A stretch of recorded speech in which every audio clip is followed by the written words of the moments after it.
Assalamualaikum everyone and welcome back to my channel. I am here with a new recipe. I am showing you how to make this chana chaat. It's not just a normal chana chaat, it's a chicken chana chaat. My mom used to make this when I was really young. I tried recreating it and it turned out so good I had to share it with all of you. As always, the completed recipe can be found on my blog hungryforgoodies.com. So let's jump to the recipe. So I'll start off by preparing the chicken. Here I have one chicken breast which I've cut into cubes.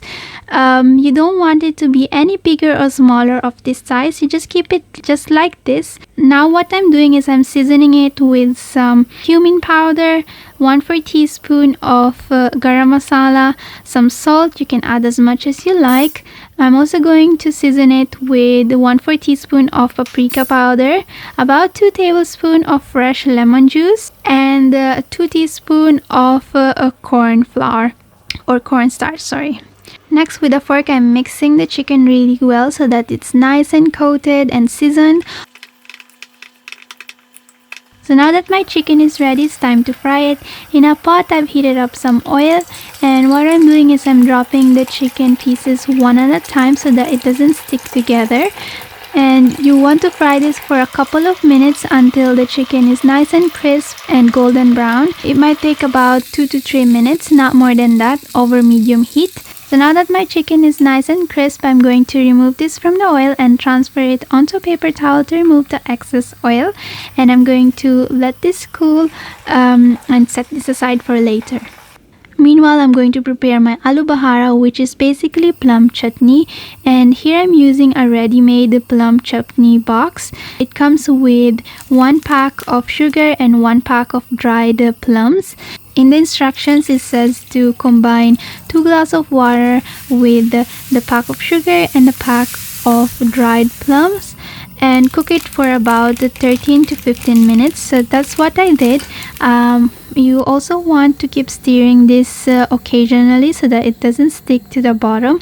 I did cook it on medium heat. Once you achieve something like this, turn off the heat and transfer it in a bowl to let it cool completely.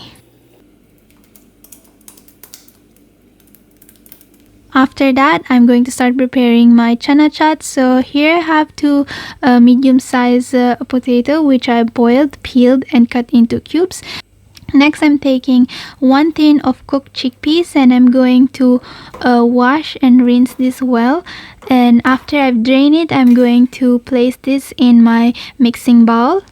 Now I'm going to add in the tomato. So here I have 2 medium-sized tomato which I have diced, and I'm also going to add in 1 small onion which I finely chopped, followed by 1 green chili which I finely chopped, a handful of fresh coriander leaves. For seasoning, I'm going to add in 1/4 teaspoon of salt, 1/4 teaspoon of cumin powder, 1/4 teaspoon of red chili powder, and 1/4 teaspoon of chaat masala. Again, you can add any seasoning that you like and as much as you like.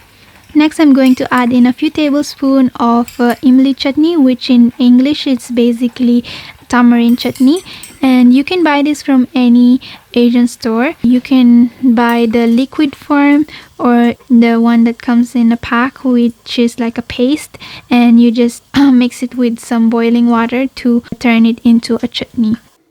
Next, I'm going to add in a few tablespoons of the plum chutney that I prepared earlier. If you don't like a bit of sweetness in your chaat and you want to keep it tangy and spicy, just skip this part. Next, I'm going to add in the fried chicken that I prepared earlier, and I'm going to give this a good stir so that it's nice and mixed. And I almost forgot to mention it, I did add a few tablespoons of fresh lemon juice in the chaat to make it even tangier. And yeah, what's left to do is transfer this into a serving bowl. And I did add a bit of this mamra mix to give it a bit of crunch.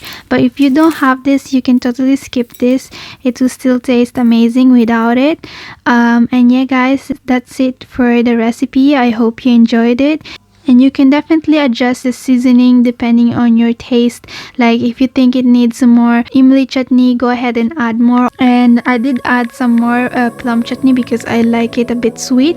And yeah guys, that's it for the recipe. I hope you enjoyed it. Make sure to subscribe to my channel, like this video, and share it with your loved ones. And I shall see you on my next one. Bye!